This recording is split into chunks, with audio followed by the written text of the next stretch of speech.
ನಮಸ್ಕಾರ ಸ್ನೇಹಿತರೆ, ನಾನು ನಿಮ್ಮ ಲಾವಣ್ಯ. ತಮ್ಮೆಲ್ಲರಿಗೂ ಜ್ಞಾನ ಬೆಳಕು ವಾಹಿನಿ ಕಡೆಯಿಂದ ಆತ್ಮೀಯವಾದ ಸ್ವಾಗತ. ನಾನು ಈ ದಿನ ತಮ್ಮೆಲ್ಲರೊಂದಿಗೆ ನಗುವಿನ ಬಗ್ಗೆ ಹಂಚಿಕೊಳ್ಳಲು ಬಂದಿದ್ದೇನೆ. ತಮ್ಮಲ್ಲಿ ಯಾರಾದರೂ ಹೊಸಬರಾಗಿದ್ದಲ್ಲಿ ನಮ್ಮ ಚಾನಲ್ಗೆ ಸಬ್ಸ್ಕ್ರೈಬ್ ಮಾಡಿ ಮತ್ತು ನನ್ನ ಈ ವಿಡಿಯೋ ತಮಗೆ ಇಷ್ಟವಾದಲ್ಲಿ ತಪ್ಪದೆ ಲೈಕ್ ಮಾಡಿ, ಕಾಮೆಂಟ್ ಮಾಡಿ ಮತ್ತು ಶೇರ್ ಮಾಡಿ. ನಗುವಂತೂ ಅದ್ಭುತವಾದ ವಿಷಯ. ನಗುವು ನಮ್ಮನ್ನು ಸಂತೋಷವಾಗಿ ಮತ್ತು ಆರೋಗ್ಯಕರವಾಗಿ ಇಡುತ್ತದೆ. ನಾವು ನಕ್ಕಾಗ ನಮ್ಮ ದೇಹದಲ್ಲಿ ಸಂತೋಷದ ಹಾರ್ಮೋನ್ಗಳು ಬಿಡುಗಡೆಯಾಗುತ್ತವೆ. ಇದು ನಮ್ಮನ್ನು ಒಳ್ಳೆಯದಾಗಿ ಅನಿಸುವಂತೆ ಮಾಡುತ್ತದೆ. ನಗುವು ನಮ್ಮ ಸ್ನೇಹಿತರೊಂದಿಗೆ ಸಂಬಂಧವನ್ನು ಬಲಪಡಿಸುತ್ತದೆ.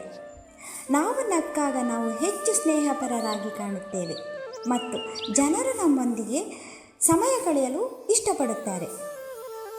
ನಗುವುದು ಸಾಂಕ್ರಾಮಿಕ, ಅಂದರೆ ನಾವು ನಗುವಾಗ ಇತರ ಜನರನ್ನು ನಗುವಂತೆ ಮಾಡುತ್ತೇವೆ.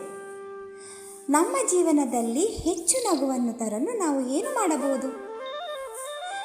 ನಾವು ನಗುಶೀಲ ಜನರೊಂದಿಗೆ ಸಮಯ ಕಳೆಯಬಹುದು. ನಮಗೆ ನಗು ತರುವಂತೆ ಮಾಡುವ ವಿಷಯವನ್ನು ಮಾಡಬಹುದು, ಅಥವಾ ಕಷ್ಟವಾಗಿದ್ದರೂ ನಗುವ ಪ್ರಯತ್ನ ಮಾಡಬಹುದು. ನಗುವುದು ಸುಲಭ ಮತ್ತು ಉಚಿತ ಮಾರ್ಗ. ಇದು ನಮ್ಮನ್ನು ಸಂತೋಷವಾಗಿ ಮತ್ತು ಆರೋಗ್ಯಕರವಾಗಿ ಇಡಲು.